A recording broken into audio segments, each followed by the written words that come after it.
answers to the clarificatory questions propounded to witnesses Pantunal, the notary public, Ramil Madriaga, the PSA, the ICFAO of COA, the head of the Legislative Archives of the House of Representatives, and ultimately from Attorney Michael Poa, and also the NBI. So you will notice that the clarificatory questions mostly pertain to the allegations of confidential fund. And we limited the questions to merely clarificatory. Again, that is to maintain the position that this is just a clarificatory hearing and we are not holding a trial. That would be all for the opening statement.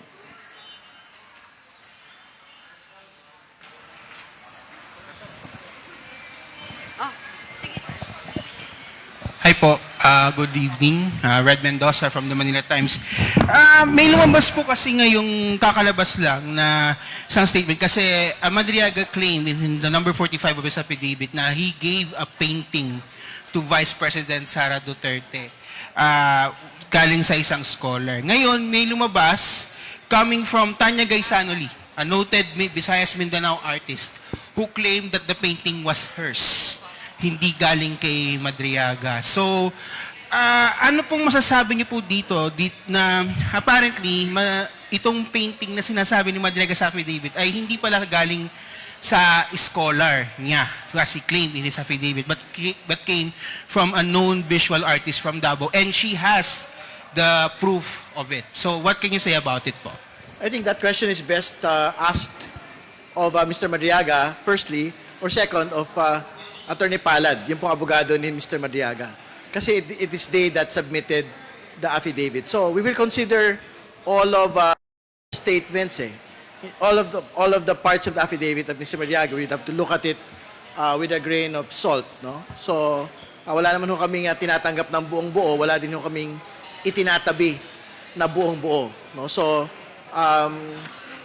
we will see po in the next couple of days kung ano pa ho yung ibang mga bahagi. But that particular question is better asked of Mr. Madriaga and the lawyer of Mr. Madriaga. Nasa lang on my end. Kasi if that line dun sa affidavit niya maaring mali or false, do you think po ba babagsak po ba yung testimony ni Madriaga because of that? Kasi parang baka malaglag yung testimony niya kasi if the painter said na hindi sa kanya yung painting, na hindi si Madriaga gumawa ng painting na yon, of course there could be questions on the other lines of his testimony.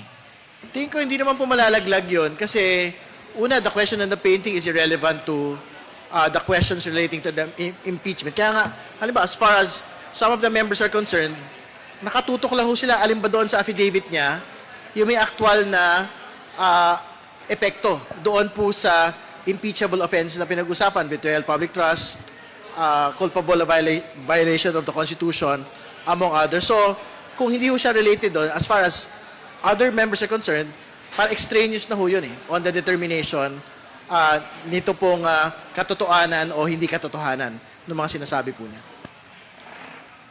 Sir, good evening. Good evening po. Ma'am, Lianes Kapandilla, May News Online. Ma'am, yung sa COA lang, notice of disallowance was issued covering 375 million for 2023 confidential fund expenses of the OVP on top of the 73 million ND that was upheld. Would that be correct po? That is correct in as far as the statement of Attorney Camora is concerned. But you've heard us. We will be waiting for the submission of the official copy of both the decision denying the appeal and the notices of disallowance. We haven't received official copy of these documents.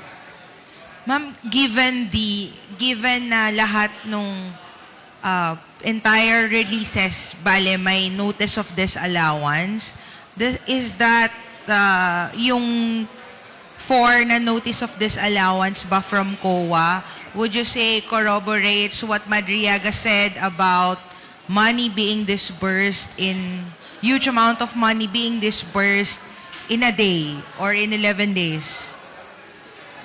Well, I think the notices of disallowance pertains to non-compliance to the joint circular. And this is separate to the testimony of Ramil Madriaga with respect to the actual delivery of the duffel bags containing 30 to 35 million each. No? Pag sinabi nating notice of disallowance, the consequence or the effect of this is that the DepEd or the OVP failed to comply with the joint circular pertaining to the utilization of confidential fund. Ma'am, to think na, di ba every quarter yung releases? So given na 4 yung ND, every quarter na nag-release, may ND. What does it say about how the OVP uses its confidential funds? Well, the only thing I can say is that the COA maintains the position that they violated the joint circular. No more, no less. That's all it says. Sir, baka may dadagdag si Sir Kong Chua po and Kong Terry. What does it say? I mean, is it, kasi lahat po per quarter, lahat may ND.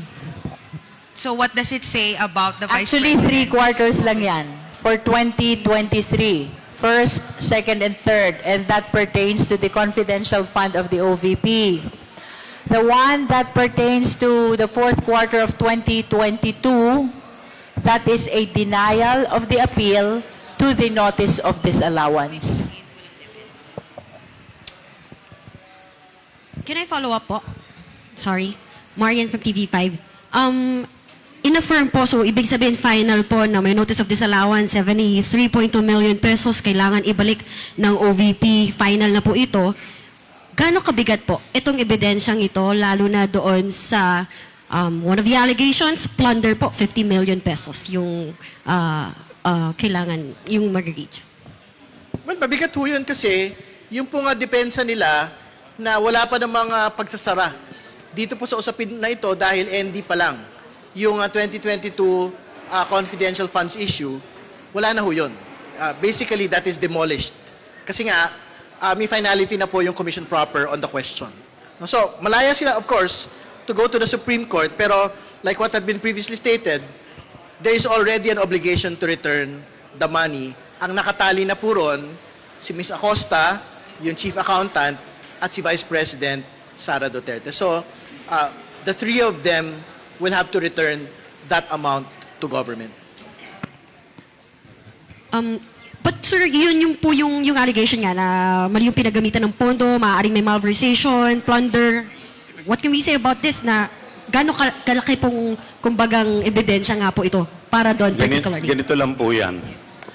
Nag-i-issue po ng audit observation memo muna pagka may problema yung paggamit sa pondo.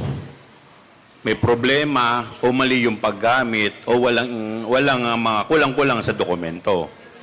So pagkatapos po niyan, pag hindi mo pa rin ma-justify, bibigyan ka ng notice of disallowance. So, sa notice of disallowance, kailangan may paliwanag mo pa rin. Pag hindi mo pa rin may paliwanag sa notice of disallowance, bago lalabas yung final, yung kaninang binabanggit po ng COA. So, ibig sabihin po niyan, is either mali yung paggamit, hindi na-justify, o hindi talaga, may mali talaga dun sa... Kasi lahat naman ng pondo, may mga kanya-kanyang menu.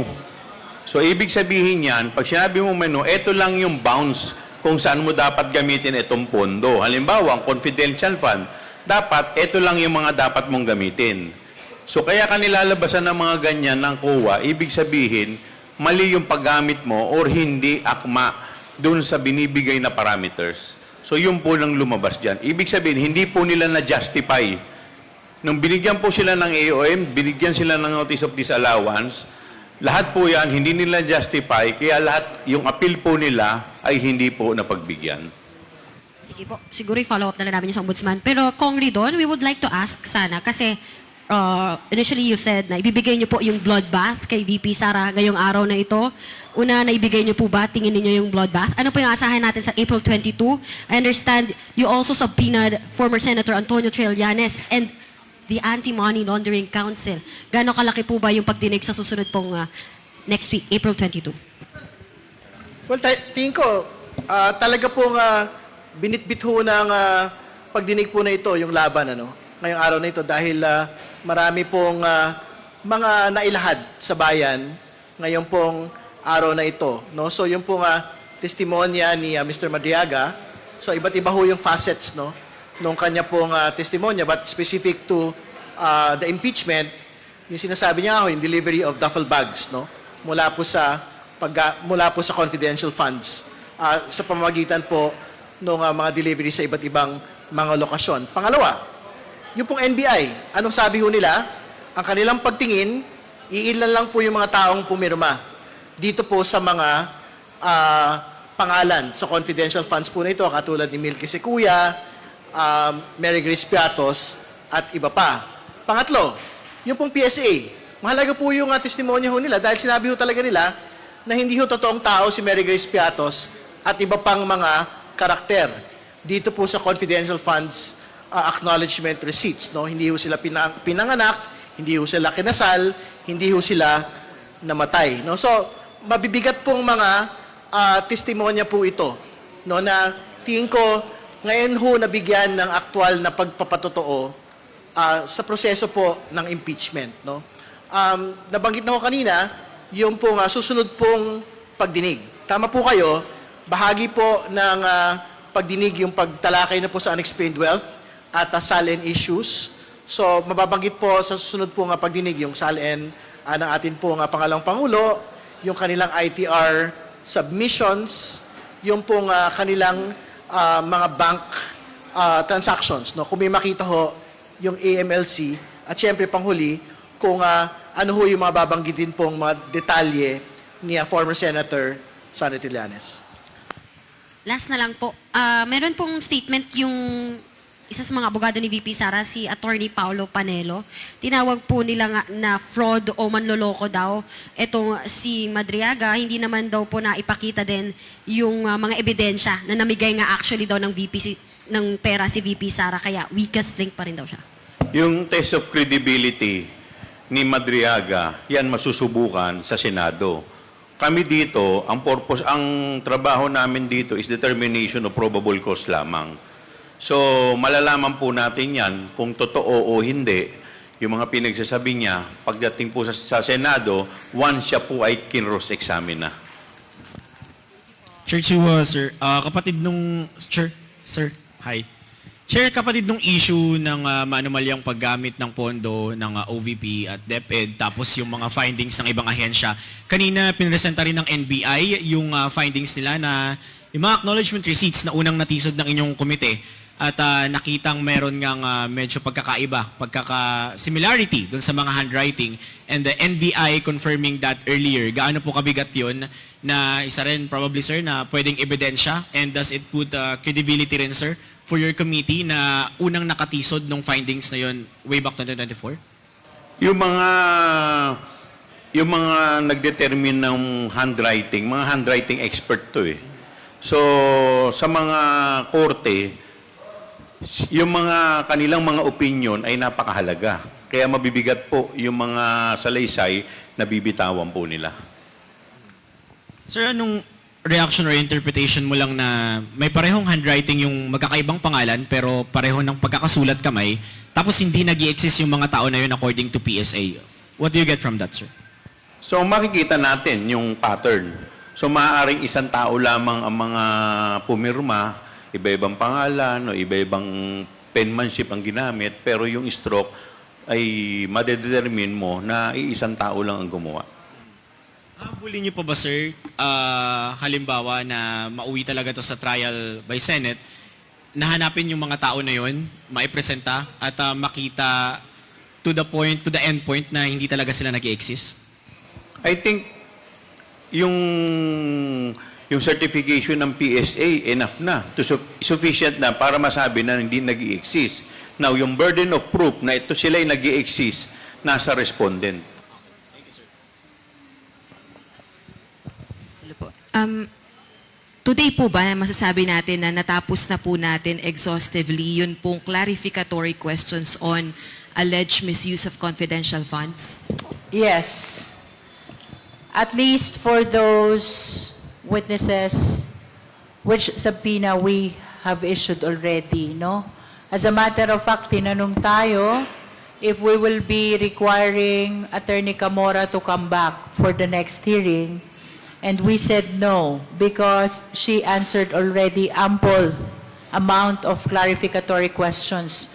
What is only needed for her to do is to submit the official copy of the decision of commission proper as well as the notices of disallowance. We intend to focus for the next hearing on the allegations of unexplained wealth, and that is why the Ombudsman, the SEC, and the BIR were not asked in our today's hearing. So these three agencies, along with Senator Trillanes, along with the AMLA, will be the one to be asked for purposes of clarificatory hearing this April 22, 2026. I asked po kasi, will there still be a possibility for Ramil Madriaga to be subpoenaed by the House Justice Committee? Because sa supplemental affidavit ni Madriaga, meron po dong portion on destabilization against the administration of PBBM. And meron din pong allegations against the Vice President in relation to that. So, will there be a chance for him to face or to be subpoenaed again by the House Justice Committee? We will hear from the majority of the members if there's a need to call again Ramil Madriaga to our proceeding. No? Depende yon sa majority ng justice members. Because, again, let us be reminded, the standard that is being observed here is only the existence of probable cause. So, it will depend on the justice members really, whether there is need to ask Madriaga to appear again before the Justice Committee. Susugan ko lang po yung question ni Ate Lance po from Newswatch Plus. You've mentioned po na unexplained wealth and threats yung magiging focus ng next hearing. But in the scenario na the Vice President suddenly appears in the April 2022 hearing and she chooses to respond to the allegations concerning confidential funds, will that still be accommodated by the committee? We will receive the evidence which she will present, regardless of whether it pertains to the confidential fund, the allegations of unexplained wealth or threat, because the rule provides that at any stage of that proceeding, she is entitled to present her evidence. Ma'am, clarify ko lang po yung sa subpoena on AMLAC records, bank records. Initially po, Attorney Mans Carpio, the Vice President, and immediate family, yung gusto ni Congressman Jokno. Ano po yung wisdom? Bakit na-limit na lang po kay Attorney Mans and Vice President Sara? Well, syempre, we would want to be able to limit lang din po, no? Yung pong mga information na makukuha po natin from the AMLAC, no? Kasi syempre, yun talaga, very coercive yung power po nung inquiry. It's not bank records, it's just banking transactions which we can get from the MLC, no? And syempre, yung relevancy ho talaga kailangan ma-establish, no? So, ano yung relevancy nun? Kailangan kay Mr. Mans Carpio lang and kay Vice President Sara Duterte. Kasi yan ho yung ibabangga ho natin dun sa net worth ho niya, no? And yung net worth can be built from the assets of both, of Attorney Mans and Vice Presidenta Sara Duterte. So tingin ko, hindi na kailangan isama pa yung labas pa sa kanila pong dalawa. Because, kasi nabanggit kasi ni Madriaga yung about accounts of former President Duterte, but it wasn't included in the complaint. Would that be right? No, no, Kaya no. hindi na kailangan for the No, it's whether the former president was mentioned, it is irrelevant to what we would want to inquire into. The reason why it's limited to Manscarpio and Vice President Duterte is simply because when you build the forensics analysis there, it should only be limited to them both. Kasi the net worth in the SALN should be based only on the wealth of these two parties. Last two questions on my end. Kung kasi, of course, ito, lumalabas na to sa social media, yung claim ni Madriaga na he knows the Vice President because close daw siya, nagbigay siya ng happy birthday and all.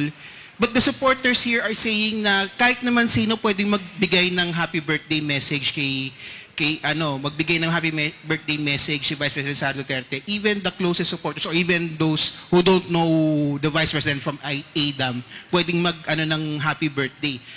Hindi ba hindi ba medyo nung claim na kilala niya si Vice President Sara Duterte, where so many people and even the parallel groups of the Vice President know her by name? That is the job of the lawyer of the Vice President sa cross-examine yung credibility ni Madriaga. So ulitin ko, ang trabaho po namin is just probable cause, determination of probable cause. Yung credibility ni Madriaga as to the relationship of Madriaga to the Vice President at yung kung ano mga sinasabi niya, matetest po yan comes trial proper sa Senado. Last question. Napansin ko po to kanina during the questions kanina na some of the congressmen have been asking, sabi nga, probing questions. Pero Chair Jinky, you prevented them from doing these probing questions na dapat clarificatory questions lang, nakadikit lang sa affidavit or dun sa mga testimony or dun sa mga transcripts. Is this something related doon ba sa final na kaso ng kampo ni Vice President sa Duterte Supreme Court na iniiwas kayo na gawin siyang parang more into, parang naghahabol kayo ng evidence? Pero ang inanyo niyo lang is doon lang kayo nakatutok doon sa mga questions na nakadikit doon sa affidavit. Bakit ganun ngayon yung ano? Ulitin ko po, probable cause lang. So yung probing question, mas malalim na tanong na sa trial proper po ulit yun. Kaya dito po, ang tanungan lang dapat within the bounds, doon lang sa affidavit. Kaya kung makikita mo, kahit naman po kami, kahit si Congressman Terry nagtatanong, napipigil din. Dahil yun po talaga yung rules. Probing question ay hindi po pwede dahil ito ay determination of probable cause lamang. Not related doon sa mga issue na na-file na sa Supreme Court. Kasi para lang ma-clarify na baka kasi inisip ng iba na kaya kayo nag-iiwas sa mga probing questions ay dahil baka magamit as evidence sa case na final sa Supreme Court. Red, hindi ganun. Sinusunod lang po namin yung rules through the letter.